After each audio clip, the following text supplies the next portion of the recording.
যুদ্ধ যতই বড় হোক না কেন বা যে কারণে হোক না কেন, এই যুদ্ধের সব থেকে বড় ক্ষতি যুদ্ধে মারা যাওয়ার সৈনিকের স্ত্রীদের, কারণ স্বামীকে ছাড়াই তাদের বেঁচে থাকতে হয় বাকিটা জীবন।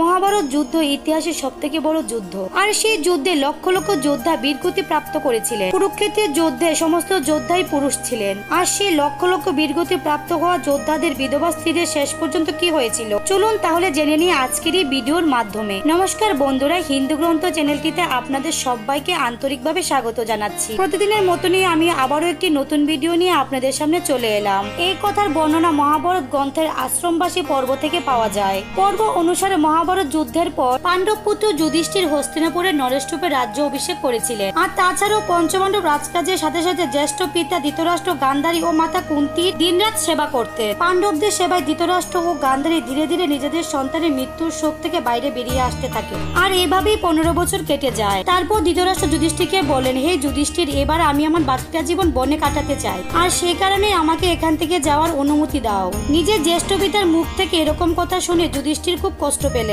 তারপর বিদুর তাকে বুঝালে যুধিষ্ঠির রাজি হয়ে গেলেন। পরদিন ধৃতরাষ্ট্র, গান্ধারী, কুন্তি, বিদুর ও সঞ্জয় সন্ন্যাসী রূপ ধারণ করে জঙ্গলের উদ্দেশ্যে রওনা দেন। পাণ্ডবরাও তাদের সঙ্গে জঙ্গলে যান, আর আশ্রমে তাদের জীবিত থাকা ও কোন রকম কোনো বস্তুর যাতে কমতি না হয় তার জন্য সব রকম ব্যবস্থা করলেন। এরপর পাণ্ডবরা হস্তিনাপুরে ফিরে আসলেন এবং নিজেরা নিজেদের কাজে ব্যস্ত হয়ে পড়লেন। পাণ্ডবরা সবসময় তাদের প্রজাদের সেবায় ব্যস্ত থাকতেন। পাণ্ডবদের সেবায় হস্তিনাপুরের সমস্ত প্রজারাই খুবই খুশি ছিলেন, কিন্তু কুরুক্ষেত্রের মহাযুদ্ধে সেই বিধবা স্ত্রীরা সবসময় কান্নাকাটি করতেন। তারা সর্বদা মনে দুঃখ নিয়ে চলাফেরা করতেন, কিন্তু তারা গোনাক্ষরও কিছু টের পেতে দিতেন না। তাদের মধ্যে দুর্যোধন ও কর্ণের স্ত্রীও ছিলেন। কর্ণের স্ত্রী পাণ্ডবদের অত্যন্ত সম্মান করতেন। কর্ণের পুত্র পাণ্ডবদের বিশেষ রূপে প্রিয় ছিল, আর অর্জুন তাকে ধনুর্বিদ্যাও শিখিয়েছিলেন। অপরদিকে দুর্যোধনের স্ত্রী সম্পর্কে বলা হয়ে থাকে তিনি আসামের রাজকুমারী ছিলেন, আর সেই আসামের রাজাকে কর্ণ যুদ্ধে পরাজিত করেছিলেন। তারপর সেই রাজার কন্যার বিবাহ দুর্যোধনের সাথে দিয়েছিলেন। দুর্যোধনের এক পুত্র লক্ষণ এবং এক কন্যা লক্ষণা ছিল। কিছুদিন পর একদিন পাণ্ডবদের মধ্যে সব থেকে ছোট সহদেবের ইচ্ছা হয় মাতা কুন্তির সঙ্গে দেখা করার।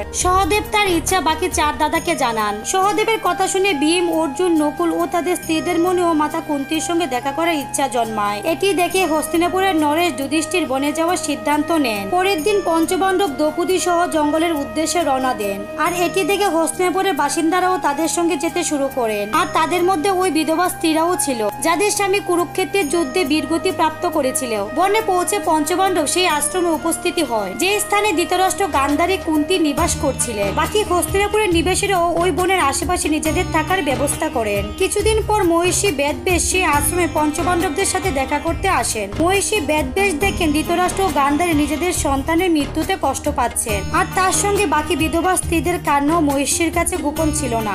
এরপর একদিন তিনি সবাইকে একত্রিত করেন এবং তাদেরকে বলেন, আপনাদের প্রিয়জন যুদ্ধে বীরগতি প্রাপ্তি করেছেন, তাদের জন্য দুঃখ প্রকাশ করবেন না। তারা সবাই স্বর্গ কিংবা অন্য কোনো লোকে সুখে বসবাস করছেন, আর তারা সবাই নিজ নিজ লোকে অতি প্রসন্নে আছেন। কিন্তু মহিষী বেদবেশের এই কথা বলা সত্ত্বেও তাদের দুঃখ দূর হয়নি। যদি আপনাদের আমার কথা বিশ্বাস না হয়ে থাকে তাহলে আজ রাতে আপনাদের সবাইকে আপনাদের প্রিয়জনের সাথে সাক্ষাৎ করাবো। মহিষী বেদবেশ সূর্যাস্ত হওয়ার আগে সবাইকে নিয়ে গঙ্গার তীরে পৌঁছান। তারপর মহারিষি নিজের তত্ত্বশক্তি দ্বারা এক রাতের জন্য মহাভারতের যুদ্ধে সমস্ত মৃত যোদ্ধাদের জীবিত করে দেন। আর এইভাবেই সবাই নিজেদের পিতা, ভাই ও স্বামীদের সঙ্গে দেখা করতে পারেন। মহারিষির আহ্বান দ্বারা সমস্ত যোদ্ধা গঙ্গার জল থেকে বাইরে বেরিয়ে আসে, আর এইভাবেই সমস্ত যোদ্ধা পিতা, ভাই ও স্ত্রীদের সঙ্গে দেখা করেন। আপনজনকে নিজের সামনে দাঁড়িয়ে থাকতে দেখে পাণ্ডব সহ সমস্ত হস্তিনাপুরের নিবাসীরা খুব খুশি হয়। তারপর সবাই নিজেদের পরিজনের সাথে কথা বলেন। এরপর তাদের বিশ্বাস হয়ে যায় যে তাদের বন্ধু বান্ধব, স্বামী, ভাই, সন্তান সবাই মৃত্যুলোকে সমস্ত কষ্ট থেকে মুক্তি পেয়ে নিজ নিজ লোকে প্রসন্নপূর্বক নিবাস করছেন।